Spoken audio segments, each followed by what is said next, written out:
aninas. Betul gak ya? Bukan minta maaf, tapi memaafkan manusia. Karena memaafkan lebih susah daripada minta maaf. Maka kalau saya di forum-forum dakwah, saya sebelum bulan Ramadan selalu saya sampaikan untuk saling memaafkan. Atau paling tidak kita udah memaafkan kesalahan-kesalahan orang-orang kepada kita, khususnya saudara-saudara kita seiman, kerabat kita, tetangga kita, saudara kita. Gitu ya Bapak-bapak, saudara-saudara, ibu-ibu semua yang dirahmati Allah. Ya, mari sebelum masuk bulan Ramadan, kalaupun saudara kita yang berbuat buruk kepada kita belum minta maaf kepada kita, maafkan saja sudah. Enak, tukang maafin itu enak jemaah dirahmati Allah. Selain dapat ahli surga, penghuni surga, ya kan? Dia juga tenang hatinya. Nggak ada sakit hati, dendam gitu, nggak ada. Karena dia sudah memaafkan. Enak deh. Orang jadi pemaaf tuh enak. Enak banget. Nah, jamaah dirahmati Allah Ta'ala, begitulah seharusnya mempererat ukhuwah Islamiyah. Gampang memaafkan. Saya bingung, kadang-kadang bingung, ayatnya jelas tuh ciri-ciri orang bertakwa. Ya kan? Di dalam surat Ali Imran kan jelas tuh ciri orang bertakwa. Di antaranya apa? Berinfak dalam keadaan sempit kan gitu ya.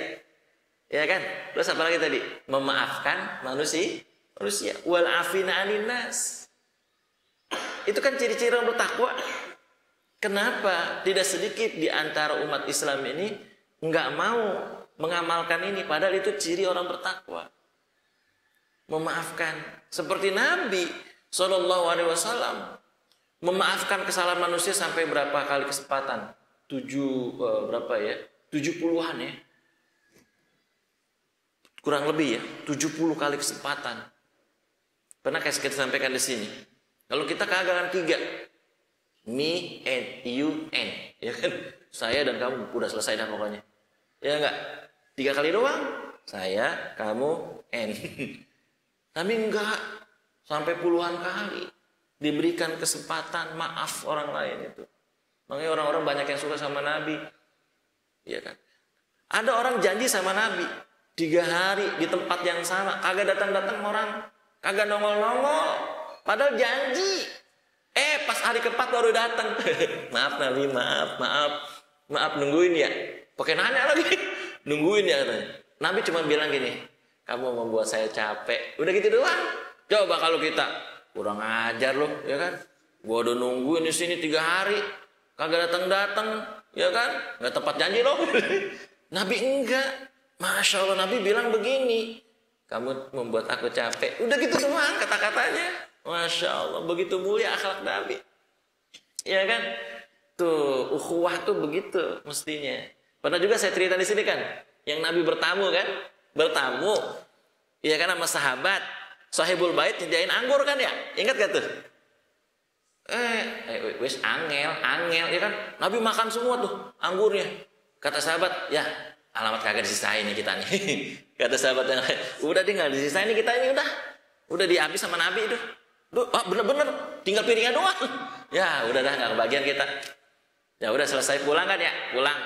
Terus Nabi tahu, ini sahabat pasti pengen anggur kan. Maaf sahabat-sahabatku, aku habiskan. Alasannya anggurnya kecut, asem.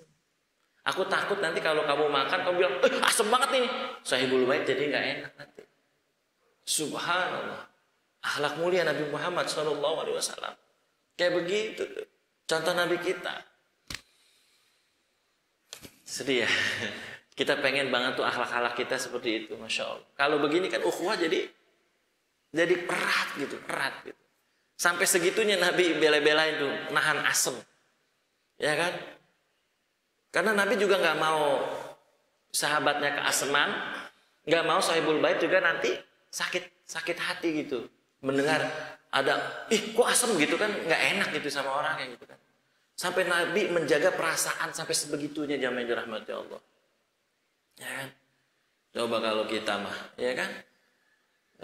Asem banget ini anggur, disediain lagi buat tamu. Nah, kan gitu. Atau dikejain. Gimana Nabi?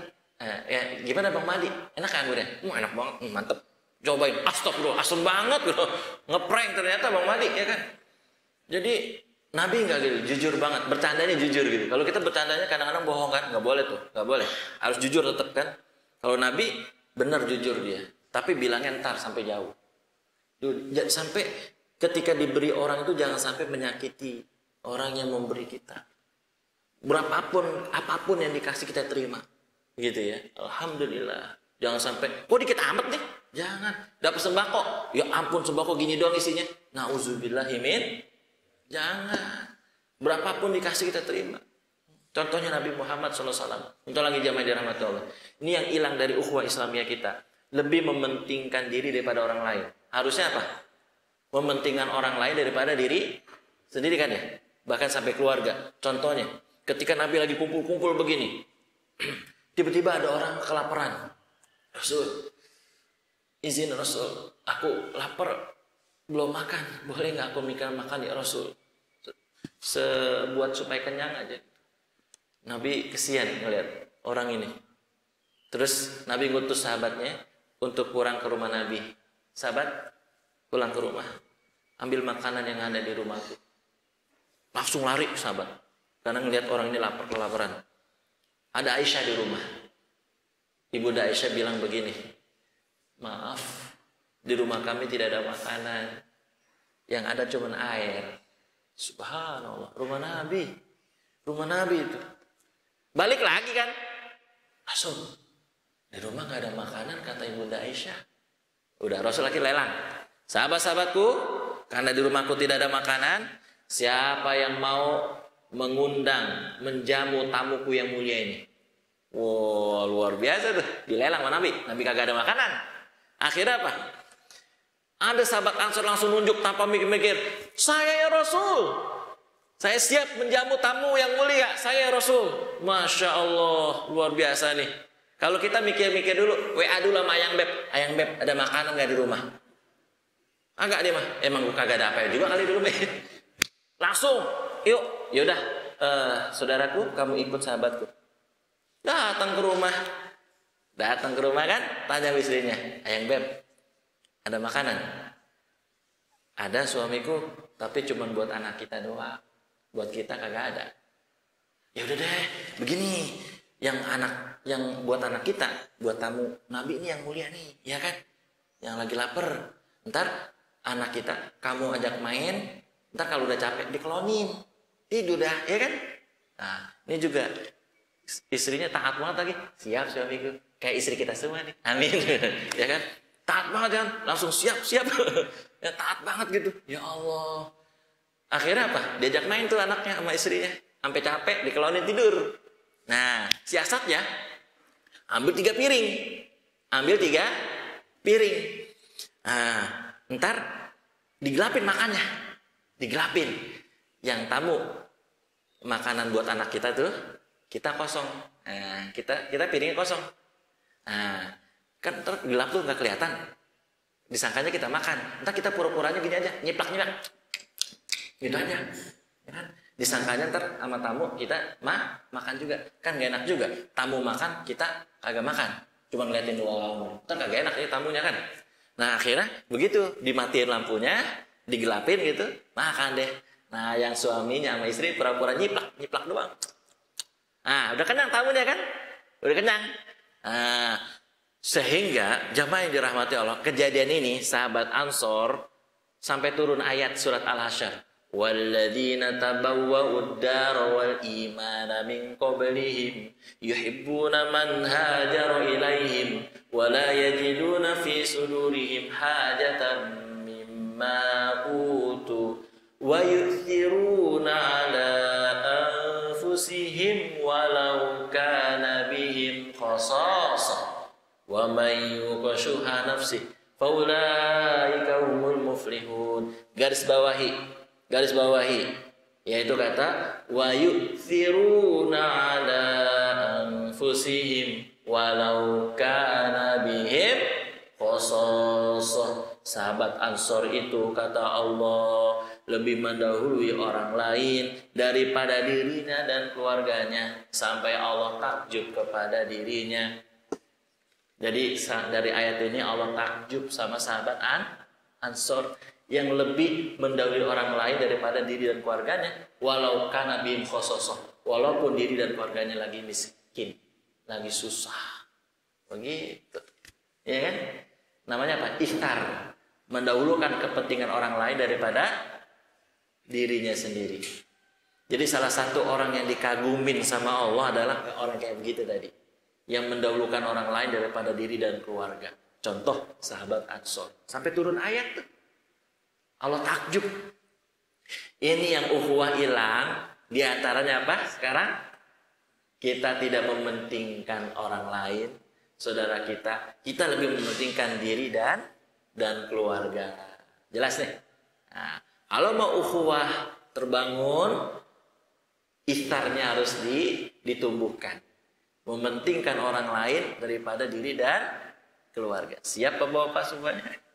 Siap insya Allah. Kalau bisa dilakuin, Allah takjub kepada bapak-bapak semuanya, sebagaimana Allah takjub kepada sahabat Ansor.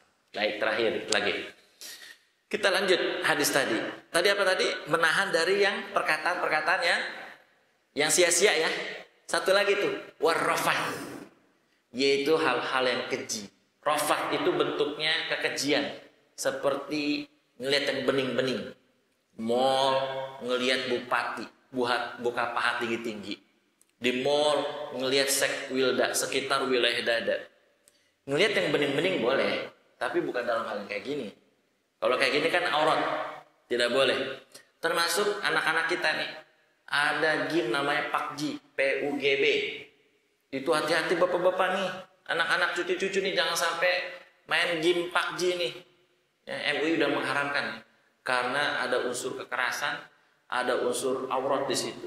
Ada wanita telanjangnya, walaupun anime, walaupun kartun, walaupun game, tapi ini bisa merusak moral daripada anak kita. PUBG. Saya nggak tahu kayak gimana, belum pernah, cuma namanya doang PUBG. Nggak tahu game kayak gimana. Dan emang kagak pernah main game. Dari kecil sampai sekarang, alhamdulillah. Jadi nggak tahu dah tuh bagaimana bentuk gymnya, saya nggak tahu. Saya tahunya cuma namanya doang. Itu juga dari MUI. Ya, nah itu jamin dirahmati Allah. Tadi nggak boleh ngeliat tuh yang haram-haram nih mata, rofas, pornografi, porno aksi, video asusila, foto. Ditutup dengan sabda Nabi, masya Allah, cakep banget. Nih, ditutup sabda Nabi. Fa'in sabaka ahadun au jahil alaika faltakul ini saim. Kalau ada yang mancing kamu emosi, membangkitkan emosi kamu, membangkitkan amarah kamu, katakan bahwa saya sedang puasa. Begitu, keren nih puasa. Jadi kesimpulannya apa bapak-bapak, ibu-ibu jamaah dirahmati Allah dari hadis sahih ini? Dua kita hafal ya, hafal insya Allah. Bahasa Indonesia hafal ya. Jadi puasa itu bukan sekedar menahan, tidak makan, tidak minum, tapi puasa itu menahan ucapan yang sia-sia dan hal-hal yang keji, melihat hal-hal yang diharamkan oleh Allah. Dan kalau ada yang mancing emosi, kita katakan kita lagi puasa. Jadi apa nih hakikat puasa dari hadis ini?